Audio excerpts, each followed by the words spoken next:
हरियाणा के शिक्षा मंत्री महिपाल ढांढा कैथल में आयोजित महाराजा सूरजमल के 319वें जयंती कार्यक्रम में पहुंचे और महाराजा सूरजमल की तरह समाज की एकता को बनाए रखने की बात कहते हुए नजर आए।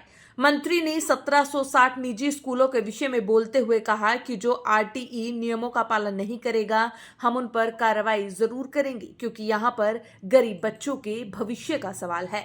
बजरंग पूनिया के बयान खेल और खिलाड़ियों को लेकर यहाँ अच्छी व्यवस्था नहीं है, इस पर भी बोलते हुए नजर आए। साथ ही पेंशन मुद्दे पर अभय सिंह चौटाला द्वारा सरकार की नाक रगड़वाने की धमकी देने के बयान पर भी उन्होंने कटाक्ष किया। इसके अलावा शिक्षा मंत्री महिपाल ढांढा ने क्या कहा है, आइए आपको सुनाते हैं। देखिए, भारत सरकार का नियम है, उसमें आरटी के तहत अपनी जो बच्चों का एडमिशन होना है, उसमें हमने कहा है कि भाई आप अपने स्कूल्स की सीट्स बताइए कितना क्या है, और उसका 25% आपने आरटी एक्ट के तहत आपने बच्चों का एडमिशन करना है। उस पर सरकार सख्त हुई है और माननीय सुप्रीम कोर्ट ने भी कहा कि इस पे संज्ञान जरूर लेना चाहिए। तो नियम के अनुसार जो चीजें होनी चाहिए वो होनी ही है, और उसके लिए अगर कार्रवाई भी करनी पड़ी तो करेंगे, नहीं तो सब लोग समझदारी से आगे बढ़ेंगे। पढ़ने वाले बच्चों का भविष्य का क्या होगा सर? कैसे? उसमें पढ़ने वाले बच्चे जो पढ़ रहे हैं, जिन्होंने फीस भी दी है, सब कुछ किया, तो सर वो उनका भविष्य क्या रहेगा? उनकी नहीं। मान्यता रद्द कर दी जाएगी? मान्यता रद्द ऐसी थोड़ी नहीं उठती है। मान्यता तो भाई वो अपने कानून को अपने हिसाब से वो ठीक करे ना, लागू करे ना। अब आपको कोई अच्छा करने के लिए कह रहा है, आप नहीं करोगे क्यों? तो कोई एक्शन ना ले फिर उस पर।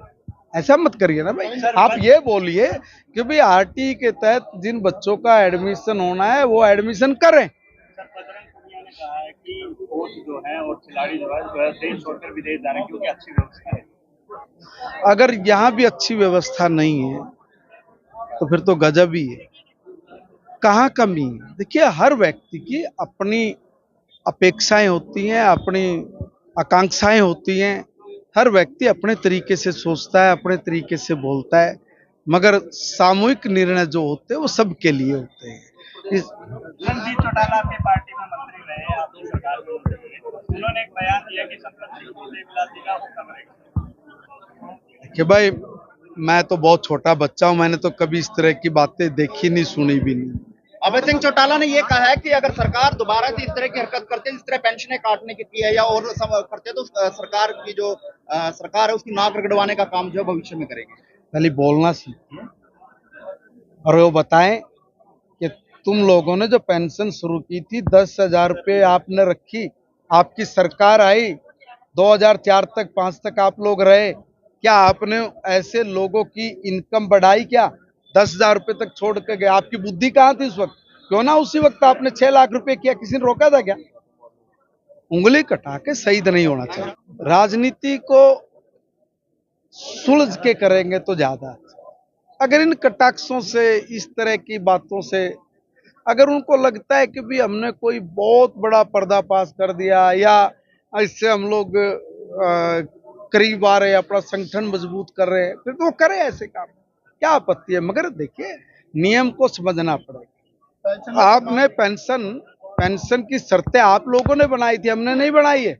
हमने तो ये योजना बनाई कि ज्यादा से ज्यादा लोगों को पेंशन कैसे मिले, इसलिए हमने उसका इनकम का दायरा बढ़ाया। 10,000 रुपये था तो कौन आएगा 10,000 रुपये के दायरे में? एक साल में 10,000 रुपये। अगर नियम के अनुसार चलेंगे तो एक भी आदमी की पेंशन नहीं बढ़ेगी। आप देखिए ना, और 2 लाख रुपये किसने किया? चौधरी भूपेंद्र सिंह हुड्डा जी ने करा ना। 10,000 से 2,000 भी कब किया? जब इनकी सरकार जाने लगी तब, और हमने आके उसको 3 लाख किया। तो ये काम गलत हुआ है या ठीक हुआ, ये तो आपके विवेक पे